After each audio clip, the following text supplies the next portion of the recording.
Hey, Living Environment fans, we made it to Monday. It's April 15th, which is famous for being tax day here in the United States of America. Yes, your federal income tax and your state income taxes are all due on this day or before. And remember what your taxes go for. Tax dollars go to pay for services, various things like having roads plowed and, stuff like that. Having, roads built and those kinds of things. So, despite what a lot of people think, they're not a bad thing, to be honest. But anyway, no tax for you because you're all minors. So, instead of taxes, we'll do a Bellringer, and then we'll talk about some other weird things besides embryos that I've noticed. And then, of course, there's an Ed puzzle lesson, and the quarter ends at the end of this week. You don't have school on Friday, so the quarter will end for you on Thursday. So that's the drop dead date for anything that's late or past due or that you want to redo. And then it's the fourth quarter, the home stretch. All right, let's do this Bellringer.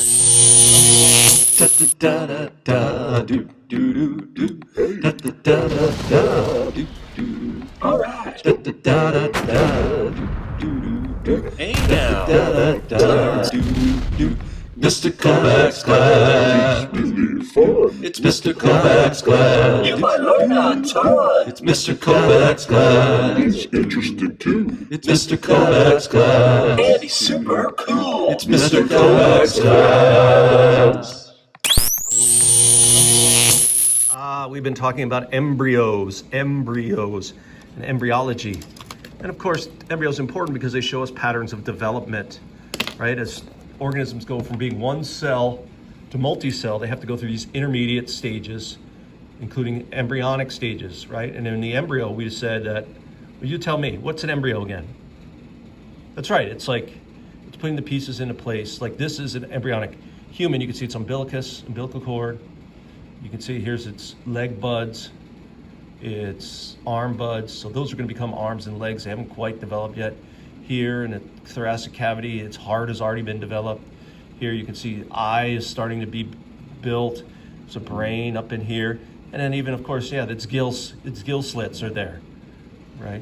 Which is weird because humans don't have gills. It's just another example of shared genes and shared gene switches, right? All these embryos of vertebrates all have gill slits, right? Fishes, reptiles, birds, and humans, but only the fishes have gills. The rest of us make gill slits, like we turn the genes on to make gill slits, and then we turn them off. Although, to be honest, the structures that are gill slits, we actually use in our, to make the structures of our inner ear. So you can think of your inner ear as the equivalent structure to a fish's gills, right? They're just used, it's like the same structure used for a different purpose. And that's gonna be the theme today, right? Like, look at my friend Vlad, right? Can you imagine shaking hands with Vlad?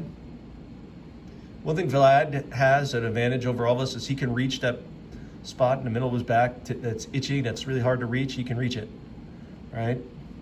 Of course, you don't want to get into a thumb wrestling match with Vlad. No, right? Look at that skeleton, right? I mean, if you compare Vlad to a regular person, you could see that their skeletons are the same, right? You got cranium, you've got scapula, you've got clavicle, you've got your sternum here, your rib cage, your humerus, your radius and ulna, and all of the flanges of your hand and those kinds of things. They're just like different lengths. Like look at the fingers, right? The fingers are way different lengths in Vlad than they are in you. Why is that? Well, they have the same genes and the same switches, just these switches were left on longer. So they grew longer, right? Likewise, this guy over here has got much longer, like femur, right? Same gene switches, just left on for longer, right? To grow longer relative to others. So yeah, it's kind of weird, but we see that a lot.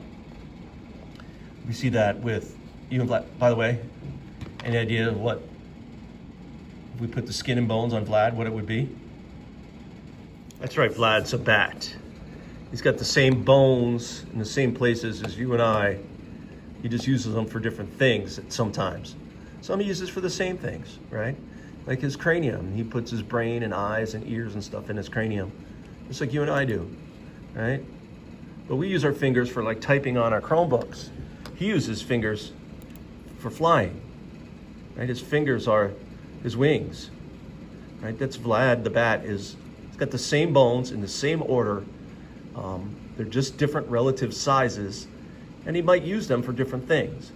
This is evidence, if you think about it, of what we call common ancestry. It's like Vlad and I, bats and humans, have the same genes in the same order. We just use them at different switches and use them for different amounts of times. That implies that we come from a common ancestor, that we share. There was once an organism that was neither a human nor a bat, but whose offspring became those things eventually. Right? It's kind of weird to think about, right? We see this with all kinds of vertebrate, especially like every vertebrate animal's skeleton is built exactly the same. Same bones, in the same order, just different sizes of bones, and sometimes they're used for different things, right? A whale uses his hands for swimming. We call them flippers, right? A bird uses their hand for flying. We call them wings, right? A frog uses his foot for jumping or whatever, you know. Turtles walk, humans grab with their hands, that kind of thing. Same structures. We call these homologs or homologous structures, and they're evidence of common ancestry. All of these organisms share a same common ancestor that gave this plan, this body plan, to them. Over time, different groups of these organisms, their body plan changed, probably due to the environment that they were growing up in, and we'll talk about that some more too. Right? We see that with brain development. We see that with heart and circulatory development. We see that with lung development, right? In fact, you know, your lungs are just the swim bladder of a fish, right? Same structure used for something different. Homologous structures, right? And those, of course, are examples of evidence for common ancestry, right? Of commonality between organisms. And that's what we're going to talk about over the next few days. We're going to talk about Charles Darwin's idea of where these commonalities, how they and differences arose. All right, so that's today's Bellringer. Hope you enjoyed it. I know I did. Don't forget to pay your taxes.